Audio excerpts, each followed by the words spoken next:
everybody. Welcome, welcome. This video is for the guys. It's for you men out there. It's for the dudes. Yes, it is for you.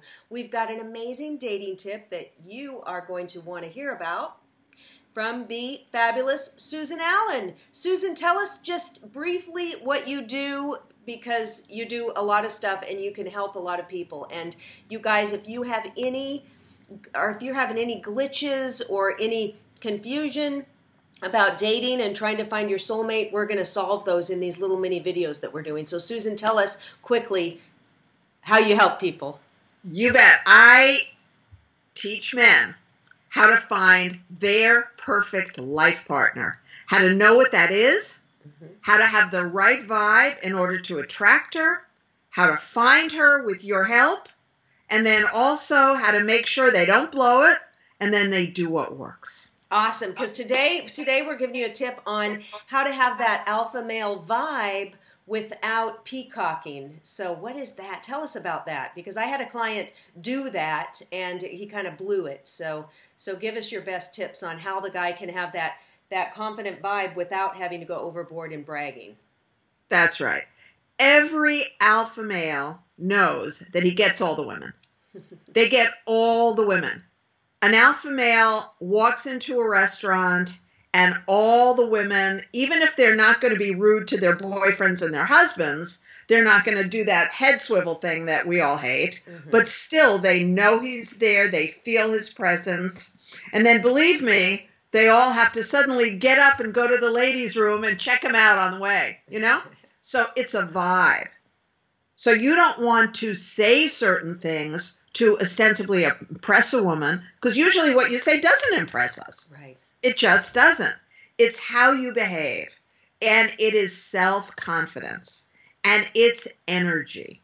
And you can see this. If you go into a Rolls-Royce dealership and you want to test drive a car, those salesmen are good at what they do. They wouldn't be there otherwise.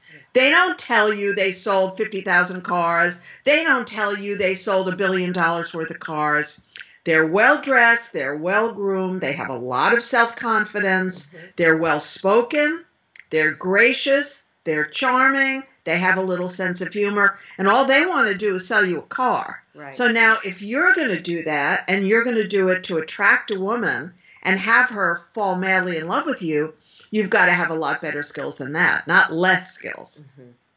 Exactly. I mean, I was telling Susan before we got on camera about somebody that I got some feedback from a friend telling me about somebody that she met, and there were 3 things that he didn't do that turned her off. One, or did or didn't do. One was he didn't even invite her to dinner. So they had 2 little measly appetizers and she was still hungry. She'd spent, like an hour getting ready. She was drop dead gorgeous, drove down to meet him.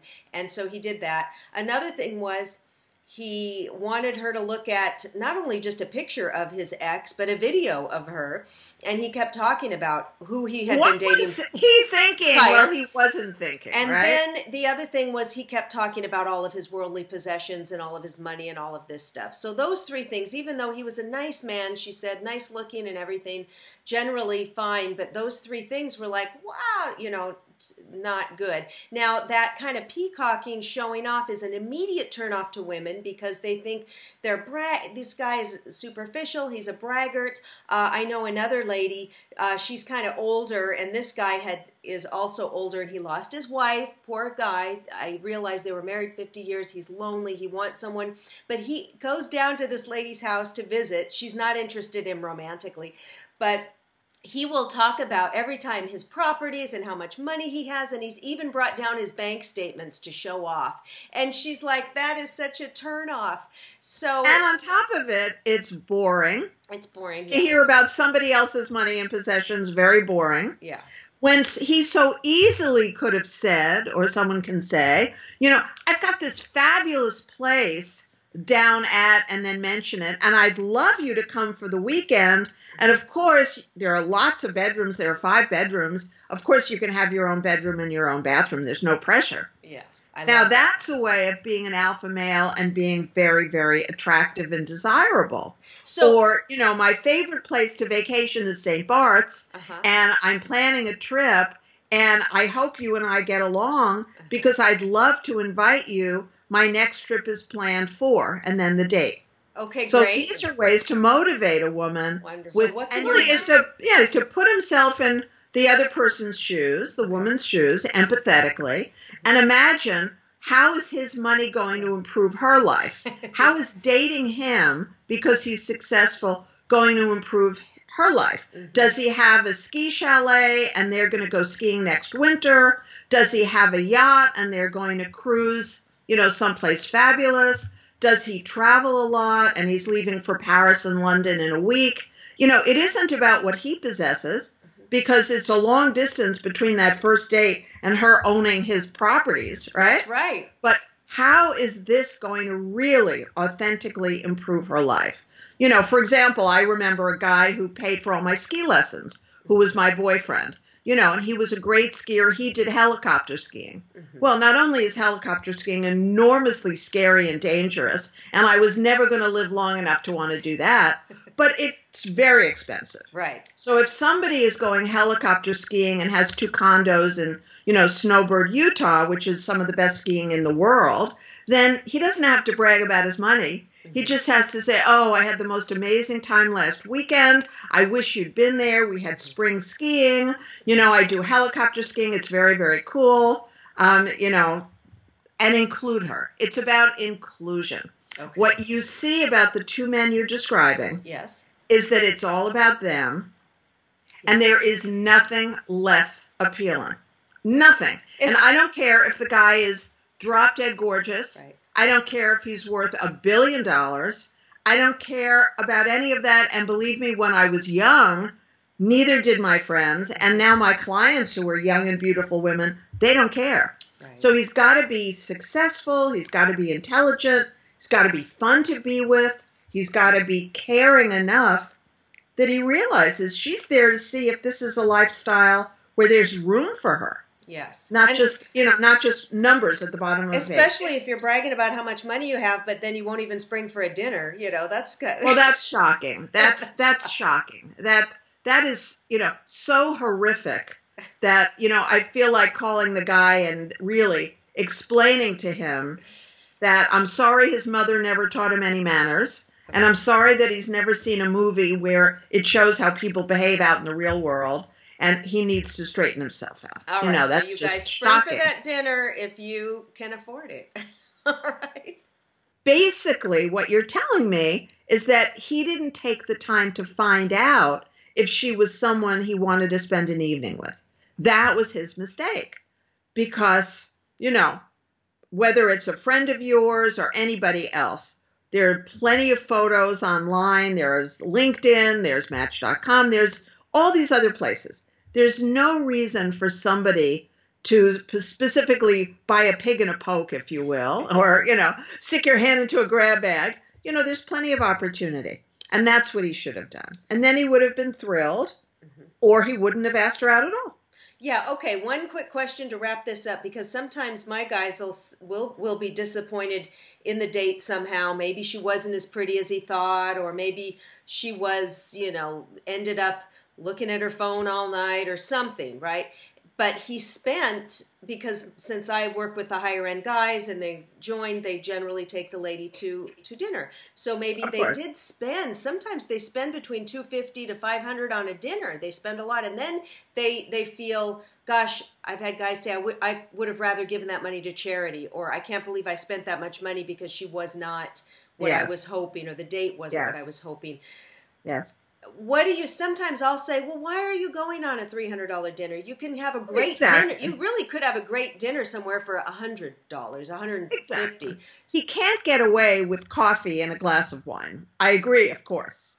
And there's no reason to try to buy somebody's affections with $400 or $500 for dinner, unless this is where he goes himself all the time and he doesn't enjoy going anyplace else.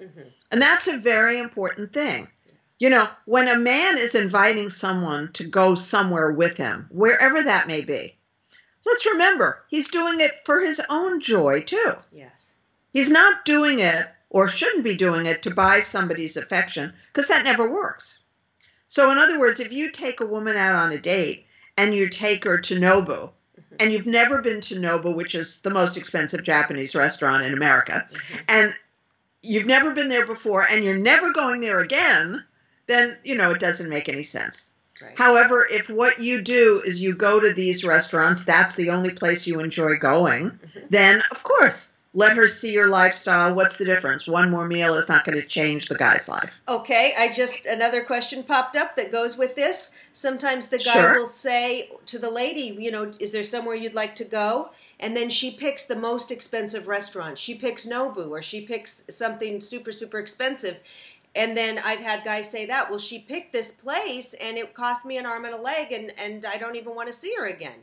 So how can a man, let's say, he's in sticker shock and like she wants to go to this place, what does he do? Well, I wouldn't ask somebody that question. It's one thing in the old days when you didn't have Yelp and you didn't know if you're going to meet somebody in her neighborhood and you don't live there, you don't really know. But nowadays, it takes you 32 seconds to find all the best restaurants of any kind of cuisine that you enjoy. So I wouldn't ask. And if you did make a mistake, if you're a guy and you make a mistake and you say, I'd love to, take you to your a restaurant that you really love, that's not far from you. Can you give me a couple of options? Yeah. Like that. And then you have a choice. But by and large, if somebody gives you only restaurants that are enormously expensive for a first date, don't fall into it. Because believe me, an alpha male, which is what we're talking about today, an alpha male is not going to be cornered into spending $500 for dinner. Right.